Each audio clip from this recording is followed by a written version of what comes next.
हम भी देखते हैं। बात ये है, मैं एक और बात अर्ज़ करूँ, मैं 4 लड़के इलेक्ट्रिकल के, 4 मैकेनिकल के, एनडी के लेता हूँ, उनको फाइनल ईयर का प्रोजेक्ट कराता हूँ। उस प्रोजेक्ट के नंबर होते हैं, 1 साल का प्रोजेक्ट होता है, और उन्हीं में से जो ठीक होते हैं 2 लड़के मैं रख लेता हूँ।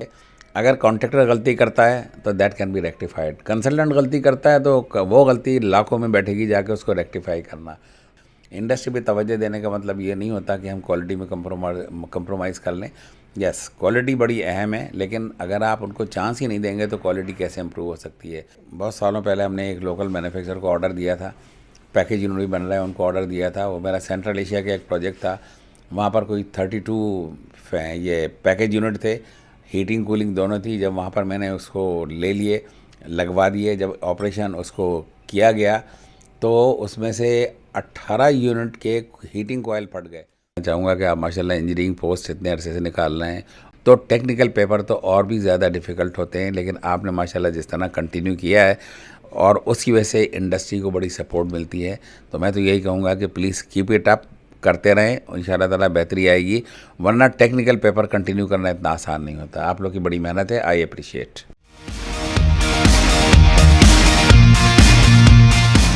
अस्सलाम वालेकुम वीवर्स से इस वक्त हम लोग मौजूद हैं YH एसोसिएट के ऑफ़िस में, जो कि YH एसोसिएट एक जाना पहचाना नाम है, और इसी नाम के साथ एक चेहरा और एक नाम इंडस्ट्री के सामने बड़ा फेमस है। यूसुफ हसन साहब कंपनी के COO हैं, और आज हमारा इनका आने का मकसद यहाँ पर ये है कि इंजीनियरिंग सेक्टर में किस तरह से बेहतरी आई इंडस्ट्री के अंदर, उनकी वर्किंग में स्टूडेंट्स को किस तरह से सपोर्ट किया जाए कि वो आया जॉब के जो प्रॉब्लम्स आती हैं, उनके पास एक्सपीरियंस नहीं होता, जिसकी वजह से वो प्रॉब्लम इंडस्ट्री को फेस करनी पड़ती है और ख़ुद इस स्टूडेंट को भी फेस करनी पड़ती है।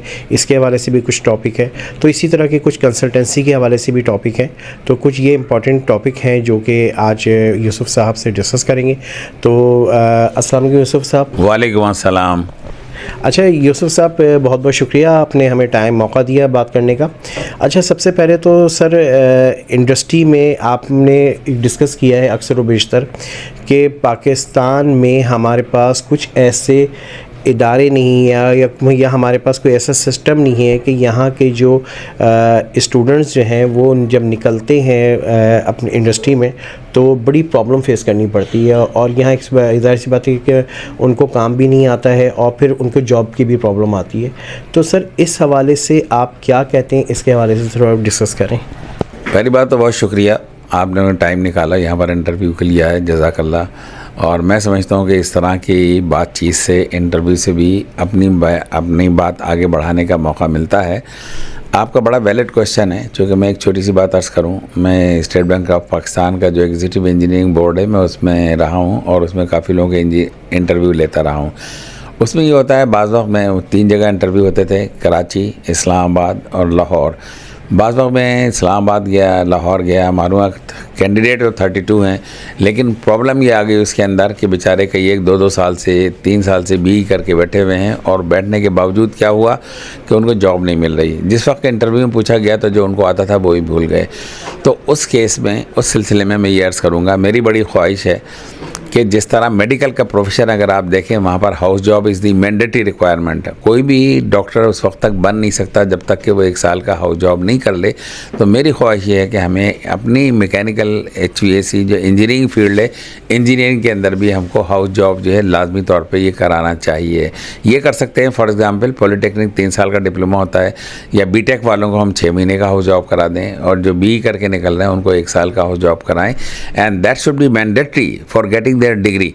उसके बगैर उनको डिग्री इशू नहीं होनी चाहिए। उसका बड़ा फ़ायदा तो ये होगा, एक तो उनको जॉब मिलने में आसानी होगी, दूसरी बात ये जो पढ़कर आए हैं वो अनफॉर्चुनेटली जो फील्ड में होता है बड़ा डिफरेंट होता है। तो यहाँ पर क्या होगा कि वो उनको और बेहतर सीखने का मौका मिलेगा। तो मेरी तो ख्वाहिश यही है। इससे पहले जो पाकिस्तान इंजीनियरिंग काउंसिल के हमारे चेयरमैन साहब नजीब हारून साहब रहे हैं, वो ख़ुद भी इंजीनियर हैं, उनकी अपनी कंस्ट्रक्शन फर्म है। मैंने उनसे भी कहा था कि अगर मेहरबानी करके असेंबली से लॉ पास करा दें तो कोई बड़ी बात नहीं है, लेकिन अनफॉर्चुनेटली वो नहीं हो सका। और इस दफ़ा भी मैं कोशिश कर रहा हूँ। बहुत अच्छे दोस्त हैं हमारे जो PEC के अंदर मौजूद हैं, जो कि फ़हाद हसन, वो ख़ुद भी PEC में बास कमेटीज़ के अंदर मौजूद हैं। उनको फिर मैंने इस बात को उठाया है कि हमें लाजमी तौर पर जो हाउस जॉब का मामला है बड़ा क्रिटिकल है, करना चाहिए। इंटर्नशिप कराई जाती है थर्ड ईयर वालों को, लेकिन वो इंटर्नशिप जो है बहुत थोड़े अरसे की होती है और उसमें इतना ज़्यादा वो नहीं मिलता। मैं समझता हूँ कि हमारे यहाँ इतनी बड़ी इंडस्ट्री अभी फ़िलहाल मौजूद है, जैसे कि HVAC के अलावा ऑटोमोबाइल आप देख लें, मैकेनिकल, इलेक्ट्रिकल और इलेक्ट्रॉनिक। अगर हम ये हाउस जॉब कंपलसरी करते हैं तो वो जो निकल के आएंगे उनको एक तो फर्स्ट हैंड इन्फॉर्मेशन होगी फील्ड के बारे में और उनको जॉब मिल जाएगा। देखें, अगर मैं फ़र्ज़ करूँ आज मैं इंजीनियर ढूंढता हूँ, मुझे इंजीनियर नहीं मिलते, मुझे क्या होता है कि दुबई में एडवर्टीज़मेंट देना पड़ता है कि खलीज टाइम में या गल्फ़ न्यूज़ में कि बास पाकिस्तानी वहाँ पर 15-20 साल से हैं, वापस आना चाहते हैं, तो वहाँ से मुझे इंजीनियर मिल जाता है, यहाँ से नहीं मिलते। लेकिन इस केस में क्या होगा कि यहाँ पर हम उनको जो 1 साल का ट्रेन करेंगे तो मुझे बड़ी आसानी से यहाँ से इंजीनियर मिल रहे होंगे। तो मैं समझता हूँ कि इसमें हमें सबको आपके मिल के एफर्ट्स करनी चाहिए कि हम किसी तरह ये हाउस जॉब का मामला हल कर लें। अच्छा यूसुफ साहब, आपने बड़ी ज़बरदस्त बात की कि हाउस जॉब होनी चाहिए इस और ये सजेशन बड़ी अच्छी है, लेकिन क्या इसके लिए कोई फैसिलिटी बनाई गई है, इसके लिए कोई पेपर वर्क हुआ है? और अगर ये आपने ये इस तरह की कोई आपकी कमेटी या इस तरह के आप लोगों ने कोई एसोसिएशन ने ये वर्क किया है तो वो किस हद तक आगे बढ़ रहा है? और उसके साथ साथ क्या, जैसे अब अगर मेडिकल की बात की जाए, जो कि आपने भी मेडिकल की बात की, तो वहाँ पर अब स्टूडेंट निकलते हैं तो उनके पास हॉस्पिटल्स मौजूद हैं कि भाई वो वहाँ पर हाउस जॉब करते हैं, उनको वार्ड दिए जाते हैं, मुख्तलिफ वार्ड्स में वो ड्यूटी करते हैं, उनकी हाउस जॉब कंप्लीट होती है। तो यहाँ पर किस तरह से आप लोग इसकी फैसिलिटी बनाएंगे कि वो उनको ये एक साल की जो है वो हाउस जॉब कर सकें? ये भी आपका बड़ा वैलिड क्वेश्चन है, इसमें मैं अर्ज़ कर दूं कि इस पर काम तो हम काफ़ी कर रहे हैं, लेकिन अनफॉर्चुनेटली ये सारा मामला गवर्नमेंट पे डिपेंड करता है, जो गवर्नमेंट के बगैर कोई SRO इशू किए बगैर या कोई लॉ अमेंडमेंट किए बगैर ये इम्प्लीमेंट नहीं हो सकता। मेडिकल की मिसाल दी, मेरी बेटी ने भी मेडिकल किया है, उसने वहाँ पर पढ़ने के बाद 1 साल की हाउस जॉब की, उसके बाद डिग्री मिल गई। तो मेरा मतलब ये है कि वो एक हाउस जॉब के अंदर बड़ा फ़ायदा, जो सबसे बड़ा एडवांटेज होता है वो एक्सपीरियंस का हो जाता है कि इंसान बिल्कुल रॉ हैंड नहीं होता। दूसरी बात ये, मैं ये कहता हूँ जिस वक्त हाउस जॉब पे आएंगे उनको स्टिपेंड मिलेगा। जैसे मेडिकल में हाउस जॉब कराते हैं तो बाज़ इदारे उनको 60,000 रुपये देते हैं, बाज़ 80,000 रुपये देते हैं, डिपेंड्स। तो वही चीज़ मैं यहाँ पर चाहूँगा कि जो इदारे इनको कराते हैं तो वो उनको एक सर्टेन अमाउंट ऑफ मनी पे करेंगे। तीसरी बात ये, हॉस्पिटल पाकिस्तान में अगर आप टोटल भी हॉस्पिटल लगा लें, यहाँ पर गिन लें उनको, तो हमारी इंडस्ट्री उससे 3 गुना कम से कम ज़्यादा है। तो यहाँ पर उनको एकोमोडेट करना इज़ मच ईजियर। तो इंडस्ट्री वालों से बात की, कई इंडस्ट्री वाले बिल्कुल तैयार हैं, उन्होंने कहा हाँ जी ठीक है, हम तो इंटर्नशिप कराते हैं, अगर ये हो जाता है हम भी तैयार हैं। लेकिन देखें, वैसे ही करना और बात है, लेकिन अगर लॉ अमलगमेट हो जाता है या एक लॉ इसमें बना दिया जाता है तो उसके बाद करना वो फिर एक बड़ी डिफरेंट चीज़ होगी। क्योंकि बाज़ स्टूडेंट भी ऐसे नहीं करना चाहते, वो निकलने के बाद सोचते हैं कि जी हमने भी किया, हमें तो कई मल्टीनेशनल बड़ी अच्छी ऑफ़र आ जाए, तो वो 1 साल हर बंदा नहीं करना चाहता। लेकिन जब लॉ कंपलसरी हो जाएगा तो they will be doing it. तो मेरा अपना ख्याल है कि, और जो दोस्त हैं हमारे PEC में बैठे हुए हैं या और जगह हैं या बाज़ इंडस्ट्री में, क्योंकि अल्हम्दुलिल्लाह इंडस्ट्री में हमने ही बड़ा काम किया है और अभी भी कर रहे हैं, तो मैं समझता हूँ इंडस्ट्री वालों से बात की है, वो भी तैयार हैं, कहते हैं हाँ जी अगर इस तरह से बंदे आएंगे तो हम बिल्कुल रखना चाहेंगे उनको। और उनको भी फ़ायदा है कि वो 1 साल में बंदे को जांच लेंगे कि ये हमारे काम का है या नहीं है। कई लोग ऐसे होते हैं कि उसी इदारे में उनको नौकरी मिल जाएगी, वहीं हो जाता है। जैसे हाउस जॉब में होता है, कई जगह मैंने देखा, डेंटल के डॉक्टर अल्तमश एक मिसाल दे रहा हूँ, उनके यहाँ जाते हैं तो उसके बाद वो भी वहाँ पर उनको जॉब ऑफ़र हो जाती है। कई हॉस्पिटल करते हैं, वहीं आगा खान हाउस जॉब होती है, फ़ौरन डॉक्टर जॉब मिलती है। तो मैंने ये हाउस जॉब का मामला कई फोरम पे उठाया है। मैं हमेशा अपनी स्पीच में भी कहता हूँ, इससे बिलीव मी बड़ा फ़ायदा होगा, मेरी आने वाली जनरेशन को फ़ायदा होगा, स्टूडेंट्स को फ़ायदा होगा, और सबसे बड़ी बात यह है ख़ुद इंडस्ट्री को भी फ़ायदा होगा। क्योंकि हम भी देखते हैं, बात यह है, मैं एक और बात अर्ज़ करूँ, मैं 4 लड़के इलेक्ट्रिकल के, 4 मैकेनिकल के, ND के लेता हूँ, उनको फाइनल ईयर का प्रोजेक्ट कराता हूँ। उस प्रोजेक्ट के नंबर होते हैं, 1 साल का प्रोजेक्ट होता है, और उन्हीं में से जो ठीक होते हैं 2 लड़के मैं रख लेता हूँ। वो और बात है, मेरे यहाँ लंबे अरसे नहीं रुकते, जैसे कि उनको मल्टीनेशनल से ऑफ़र मिलती है वो चले जाते हैं। तो इसी तरह इंडस्ट्री को भी क्या होगा, उनको बहुत बड़ी चॉइस होगी कि यार हमने रखने हैं, इनमें से रख लें। तो हमारे यहाँ जो एक ब्रेन ड्रेन का ही मसला शुरू हुआ है, अगर लोगों को जॉब मिलती है, नहीं मिलती है तो उससे फ्रस्ट्रेशन बहुत होती है। जॉब मिलेगी तो लोगों में क्या होगा, सेटिस्फेक्शन का लेवल बढ़ेगा।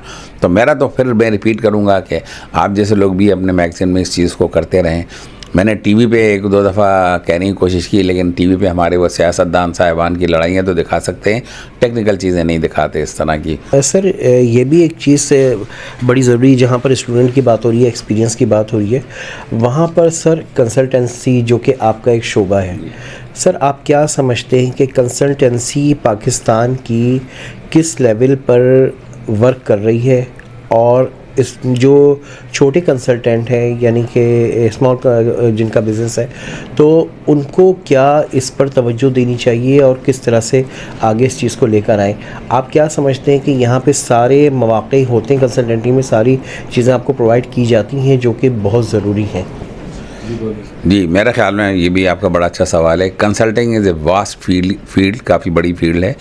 और दूसरी बात ये है कि अब तो हमें दूसरे मुल्कों में भी काम करने के मौक़े मिल रहे हैं। जैसे मैंने ख़ुद सेंट्रल एशिया में काफ़ी प्रोजेक्ट किए और उन्होंने भी किए होंगे। बांग्लादेश में मैंने 2 बड़े फार्मा फैक्ट्रीज़ की रॉन पेलिंग किया, फाइसेंस किया। अमेरिका में मैंने न्यू मैरिकुलेट हॉस्पिटल की एक्सपेंशन यहाँ पर बैठ के की। अफ़गानिस्तान में 4 बड़े हॉस्पिटल किए।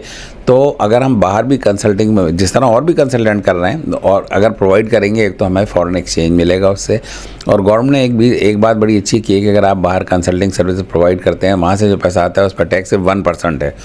तो that is another big advantage, और उससे हमारी जो एक्सपोर्ट है उसमें मदद मिलती है थोड़ी। तो दूसरी बात ये, आपने छोटे कंसल्टेंट की बात, ये देखें कंसल्टिंग बड़ा टीडियस जॉब है। मैं समझता हूँ कि इसमें पाकिस्तान इंजीनियरिंग काउंसिल की रजिस्ट्रेशन जो इज़ दी मैंडेटरी रिक्वायरमेंट, ताकि बंदे का तजर्बा उस लिहाज से होना चाहिए और बड़ी फेयर डीलिंग हो। तो वो तजर्बे के लिहाज से तो इंजीनियरिंग काउंसिल का जो समझता हूँ वहाँ रजिस्ट्रेशन है वो बहुत ज़रूरी है। पीसी रजिस्ट्रेशन के बगैर कंसल्टिंग नहीं करना चाहिए। एक मोटी सी बात है, अगर कॉन्ट्रैक्टर गलती करता है तो that can be rectified. Consultant गलती करता है तो वो गलती लाखों में बैठेगी जाके उसको रेक्टिफाई करना। तो मैं समझता हूँ कि कंसल्टिंग के मामले में जो लाइसेंस है वो बिल्कुल प्रॉपर होने चाहिए, देखभाल के होनी चाहिए। कई हमारे भाई बंद ऐसे हैं, ब्रीफ केस कंसल्टेंट छोटा सा लिए बैठे हुए हैं, काम कर दिया, फिर बाद में प्रॉब्लम आ गई। बाज़ हमने इस तरह के प्रोजेक्ट लिए, किसी और ने डिज़ाइन किया था, कैंसिल करके हमको दिया गया, क्योंकि वहाँ उन्होंने ह्यूमिडिटी मेंटेन करनी थी अपना 30%, वो मालूम हुआ जी वहाँ पर तो 50% है, नीचे नहीं आ रही है, तो वो प्रोडक्ट बन नहीं सके। तो मैं समझता हूँ कि कंसल्टिंग बड़ी वास्ट फील्ड है और इसमें बहुत तवज्जो की ज़रूरत होती है। तो सर आप क्या समझते हैं कि पाकिस्तान में कंसल्टेंसी किस लेवल पे हो रही है ओवरऑल? मैं समझता हूँ कि पाकिस्तान में कंसल्टिंग बिजनेस बड़ा ठीक ठाक है, और इंटरनेशनल अगर आप कंपेयर करें तो बिल्कुल जो बाहर के मुल्कों में हो रहा है वो यहाँ पर हो रहा है। चूँकि हमारे यहाँ ज़्यादातर सारे कंसल्टेंट देखें, ASHRAE American Society of Heating Refrigeration Air Conditioning, हमारे यहाँ अल्हम्दुलिल्लाह काफ़ी ज़्यादा मेंबर हैं, कंसल्टेंट भी मेंबर हैं, और ये हर साल 4 वॉल्यूम छापते हैं, जिसमें एक फंडामेंटल है, फिर इक्विपमेंट है, इस तरह उनके 4 वॉल्यूम हैं। और उन चारों के ऊपर यहाँ दुनिया जहान में सिस्टम डिज़ाइन होते हैं, वो फॉलो किए जाते हैं। हमारे यहाँ HTM स्टैंडर्ड फॉलो होता है, BS स्टैंडर्ड भी हमारे यहाँ फॉलो होते हैं। तो जो इंटरनेशनल लेवल है देखें, वो सारे के सारे यहाँ पर फॉलो हो रहे हैं। और इसी तरह हॉस्पिटल को अगर आप देख लें, जो बाहर का हॉस्पिटल होते हैं वो यहीं पर हॉस्पिटल में तमाम चीज़ें की जा रही हैं। मिसाल के तौर पे छोटी सी मिसाल दूंगा मैं आपको, ऑपरेशन थिएटर्स।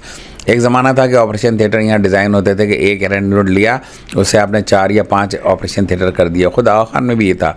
बाद में एशिया ने अपने रिकमेंडेशन दे के सिस्टम चेंज कर दिया। अब वही कहते, और उस ज़माने में ये था कि air can not be recycled, 100% आपको एयर को बाहर फेंकना पड़ता था। तो उसमें ये होता था कि एनर्जी कंजर्वेशन नहीं थी, बहुत ज़्यादा वेस्टेज थी एनर्जी की। अब उन्होंने एशिया ने ये चेंज किया, उन्होंने कहा जी आप कोई भी ऑपरेशन थिएटर्स में एयर को रिसाइकिल कर सकते हैं।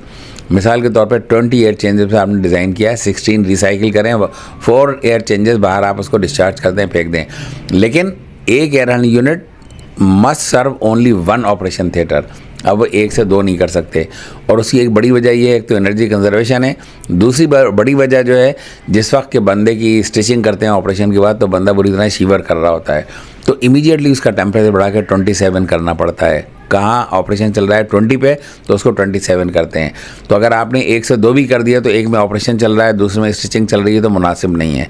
तो मैं समझता हूँ कि जो इंटरनेशनल स्टैंडर्ड सारे यहाँ पर फॉलो किए जा रहे हैं, और कंसल्टेंट माशाल्लाह सब बाहर भी काम किया, और उन्होंने सारे बाहर के भी स्टैंडर्ड्स सब यहाँ पर इम्प्लीमेंट होते हैं। अच्छा यूसुफ साहब, जहाँ पर कंसल्टेंट तमाम चीज़ों को फॉलो कर रहे हैं और बहुत अच्छा वर्क चल रहा है इंडस्ट्री का, तो सर वहाँ पर एक बात आती है क्वालिटी प्रोडक्ट की भी, ठीक है, और फिर लोकल मैन्युफैक्चरिंग की भी बात आ जाती है कि लोकल मैन्युफैक्चरिंग को भी अब बहुत ज़्यादा जो है वो आगे बढ़ाया जा रहा है, और कोई बहुत अच्छी बात है कि पाकिस्तान के लोकल मैन्युफैक्चरर्स को आगे लाया जाए। इसमें आप लोगों की बड़ी एफर्ट्स है।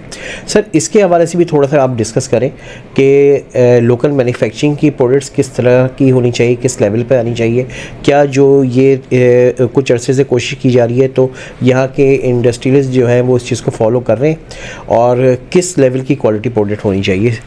देखें, बात यह है, अगर आप पाकिस्तान की हिस्ट्री देखें, हमारा काफ़ी बड़ा मुल्क है। पॉपुलेशन वाइज भी अगर देखें तो बहरहाल अनवेरीफाइड फिगर तो ये है कोई 27 करोड़ की आबादी है। मेरी दिली ख्वाहिश ये है कि इतना बड़ा मुल्क हमें खाली ट्रेडिंग नेशन नहीं बननी, चूँकि कौमों की बका जो है इंडस्ट्री के ऊपर होती है। यूरोप के आप कई मुल्क देखें जो हमारे लालूखैत जैसे या एक छोटे छोटे जो हमारे मोहल्ले हैं उनके बराबर उनकी आबादी है, और वो काफ़ी ज़्यादा दुनिया जहान की इंडस्ट्री लगा रहे हैं, एक्सपोर्ट कर रहे हैं। तो हमें भी अपनी इंडस्ट्री पे बेइंतहा तवज्जो देनी चाहिए। इंडस्ट्री पे तवज्जो देने का मतलब ये नहीं होता कि हम क्वालिटी में कंप्रोमाइज़ कर लें। यस, क्वालिटी बड़ी अहम है, लेकिन अगर आप उनको चांस ही नहीं देंगे तो क्वालिटी कैसे इंप्रूव हो सकती है। मिसाल के तौर पे एयर हैंड यूनिट पाकिस्तान में बनते हैं, माशाल्लाह काफ़ी लोग बना रहे हैं। मुझे याद है बहुत सालों पहले हमने एक लोकल मैन्युफैक्चरर को ऑर्डर दिया था, पैकेज यूनिट भी बन रहा है, उनको ऑर्डर दिया था। वो मेरा सेंट्रल एशिया का एक प्रोजेक्ट था, वहाँ पर कोई 32 ये पैकेज यूनिट थे, हीटिंग कूलिंग दोनों थी। जब वहाँ पर मैंने उसको ले लिए, लगवा दिए, जब ऑपरेशन उसको किया गया तो उसमें से 18 यूनिट के हीटिंग कॉयल फट गए। तो मुझे खैर शर्मिंदगी बहुत हुई, लेकिन उसके बाद मैंने ये नहीं किया कि लोकल जो प्रोडक्ट है उनको लेना छोड़ दिया। तो बात सिंपल है कि अगर आप उनको चांस देंगे तो क्वालिटी भी इम्प्रूव करेगी। तीसरी बात ये, स्पेसिफिकेशंस बड़ी थारोली लिखनी चाहिए। कौन सी मोटर हो गया, मोटर मिसाल के तौर पे हमारे यहाँ सीमेंस बड़ी अच्छे बनते थे, सीमेंस की फैक्ट्री बंद हो गई। बाज़ लोकल मैन्युफैक्चरर ख़ुद मोटर बना रहे हैं, लेकिन मैं उन पर इतना ट्रस्ट नहीं करता, क्योंकि देखिए अगर कॉपर सही क्वालिटी का नहीं होगा, वाइंडिंग सही नहीं होगी तो वो मोटर रनिंग एम ज़्यादा लेगी। छोटी सी मिसाल ये है कि अगर हमारे गुजरावाले में वॉशिंग मशीन बन रही हैं, देखने में अच्छी बन रही हैं, लेकिन अगर आप उनकी मशीन लेते हैं मिसाल के तौर पे, वो गुजरावाला की बनी हुई मशीन जो है 20 एम्स लेती है, लेकिन अगर वही आप जापान की ले लें या चाइना की लें तो वो 9 एम्स लेती है। तो इतना बड़ा रनिंग एम्पेयर में इतना बड़ा फ़र्क पड़ जाता है। लेकिन मैं नाउम्मीद नहीं हूँ कि इंशाल्लाह ताला क्वालिटी भी आएगी, हमें चांस दे रहना चाहिए। जैसे मैंने अर्ज़ किया कि एयर हैंड यूनिट बड़ी मेरी फील्ड में कम से कम बड़े सिंपल है कि उसमें कंप्रेसर भी नहीं है। तो अगर हम सिर्फ इम्पोर्टेड पे जाएंगे तो हम कभी तरक्की नहीं कर पाएंगे अपनी फील्ड में। गवर्नमेंट ने एक चीज़ किसी हद तक अच्छी भी की है कि उन्होंने इम्पोर्टेड एयर यूनिट पे ड्यूटी एकदम बढ़ा दी, जो 105% पड़ती है। तो उसकी वजह से भी लोकल पे अब तवज्जो दे रहे हैं, लेकिन आहिस्ता आहिस्ता करेंगे। जैसे बॉयलर है, बॉयलर आप इंपोर्ट करना चाहें तो आसान नहीं है, एनओसी लेनी पड़ती है दुनिया जहान से। जो लोकल मैन्युफैक्चर हैं उनसे भी एनओसी लेते हैं, लेकिन अनफॉर्चुनेटली जो लोकल मैन्युफैक्चर बैठे हैं वो भी कुछ दे दिला के एनओसी दे देते हैं। तो कई प्रोजेक्ट पे इंपोर्टेड बॉयलर लग रहे हैं, लेकिन बॉयलर बहुत अहम चीज़ है, क्वालिटी में कंप्रोमाइज़ नहीं कर सकते। लेकिन मैं फिर रिपीट करूंगा कि अगर हम उनको चांस देंगे तो क्वालिटी भी इम्प्रूव होगी। सर एक सवाल जो इस वक्त करंट प्रॉब्लम आई हुई है और बड़ी आपको पता है बहुत बड़ा सानिया है गुल प्लाज़ा के हवाले से, सर इसके हवाले से आप क्या कहेंगे? थोड़ा सा इसके बारे में कुछ डिस्कस करें। देखें, ये जो गुल प्लाज़ा की आपने मिसाल दी, ये तो बड़े अफसोसनाक वाक़या हुआ है। देखें, हमारे यहाँ अनफॉर्चुनेटली बेसिक चीज़ें उसके अंदर बिल्डिंग में प्रोवाइड नहीं की जाती। हम खुद भी फायर फाइटिंग सिस्टम डिज़ाइन करते हैं, कई बिल्डिंग की हैं। फायर फाइटिंग सिस्टम में 3 चीज़ें बड़ी मैंडेटरी हैं। एक तो मिसाल के तौर पे वहाँ फायर हाइड्रेंट लगने चाहिए, होस कैबिनेट होनी चाहिए। तीसरी चीज़ क्या है कि स्प्रिंकलर लगते हैं। ये 3 चीज़ें तो बेसिक हैं। इसके अलावा मिसाल के तौर पे आपका कंप्यूटर है, सर्वर रूम है या और एरियाज़ हैं, वहाँ एनर्जन या नोवेक लगाते हैं, वो एक अलग चीज़ है, या ऑपरेशन थिएटर में लगाते हैं। लेकिन ये 3 चीज़ें तो बड़ी मैंडेटरी हैं, क्योंकि हमारे यहाँ नई बिल्डिंग तो जितने हैं सब में बगैर उसके बिल्डिंग के नक्शे पास नहीं होते, लेकिन जो पुरानी बिल्डिंग है हमको उनको भी रेट्रोफिट पे जा रहे हैं, तो हमें उनके अंदर भी तमाम चीज़ें इम्प्लीमेंट करना चाहिए। हम असल में हमारा सबसे बड़ा प्रॉब्लम ये मसला, हम तारीख़ से सबक हासिल नहीं करते। अगर आपको याद हो, कुछ साल पहले एक होटल में कराची में आग लग गई थी। उसके अंदर ऑफिशियल फिगर तो ये थी कि 22 बंदे जल के मरे, अनऑफिशियल फिगर ये थी कि मोर देन 40 लोग जल के मर गए थे। तो हमारे यहाँ अनफॉर्चुनेटली हम सबक नहीं हासिल करते। तो मैं समझता हूँ कि गुल प्लाज़ा एक बहुत बड़ी ट्रेजेडी है। इससे पहले एक गारमेंट फैक्ट्री में आग लगी थी, उसमें खैर लोग कहते हैं कि ये कुछ पॉलिटिकल मामला था, गेट बंद थे, खुले नहीं थे, उसके अंदर 400 लोग इफेक्ट हो गए थे, मर गए थे बेचारे। तो मैं समझता हूँ कि फायर फाइटिंग लिए मौत और ज़िंदगी का मामला है, हमें इसमें कॉम्प्रोमाइज़ नहीं करने चाहिए। और जैसे मैंने अर्ज़ किया, जो चीज़ें मैंडेटरी हैं वो हमें करना चाहिए। और एक ज़माना ये था कि फायर फाइटिंग में लोग कहते हैं टैंक अलग लगाओ, अब तो टैंक अलग ज़रूरत नहीं है, सिर्फ लेवल डिफरेंस करके हम उसके अंदर छोड़ देंगे, पानी इतना रिजर्व रहेगा, वहाँ से लो सक्शन करते हैं और रूटीन का पानी जो है ऊपर से ले लेते हैं ताकि पानी कंटेमिनेट भी ना हो। तो इसके ऊपर बहुत ज़्यादा तवज्जो देने की ज़रूरत है।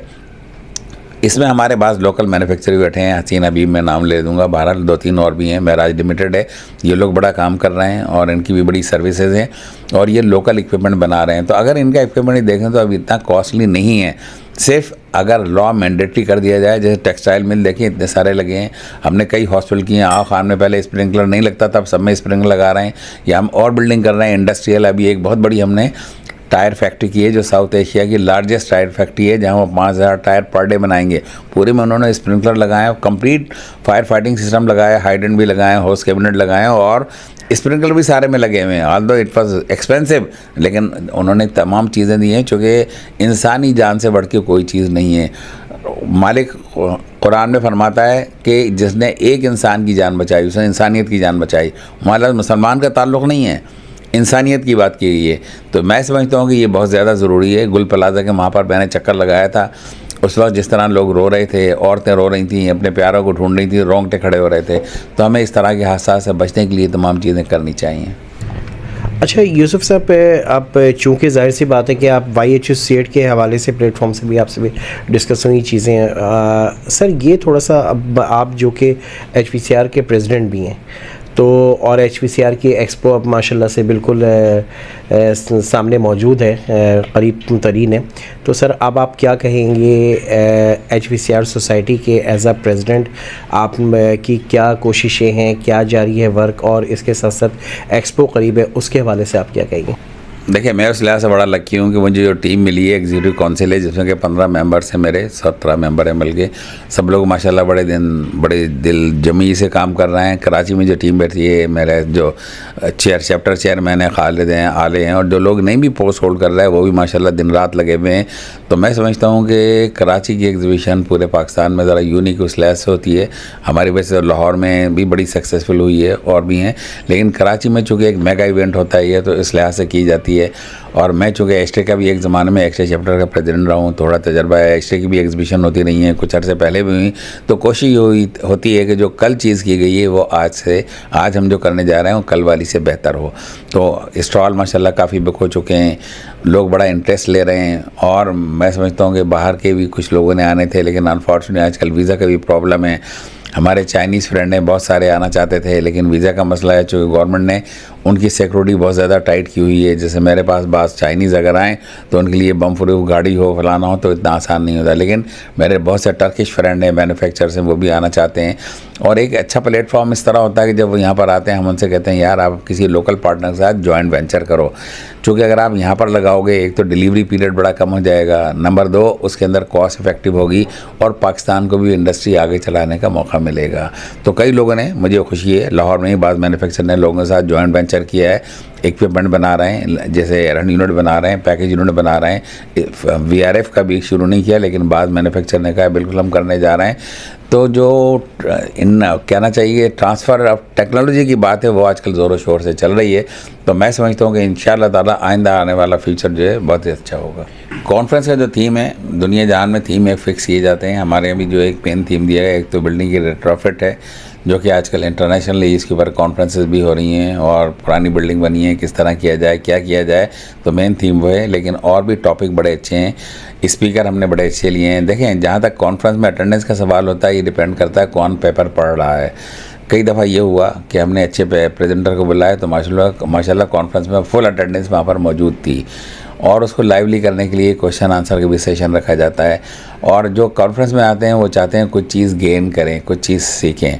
मैं एक छोटी सी मिसाल दूँ, मैंने एक पिछले दिनों लेक्चर दिया था HVACR के इसमें और एस्ट्रा के उसमें कि 30% फ्री कूलिंग सिस्टम एक आइडिया आया हुआ है, जो कि ये बहुत पहले मैंने एक बांग्लादेश में प्रोजेक्ट किया था, उस पर यही 30% फ्री कूलिंग। अब 30% अगर फ्री कूलिंग आपको मिल रही है, it was a very interesting topic. और वो इतने लोग बैठे हुए थे कि बैठने की कुर्सियों में जगह नहीं थी।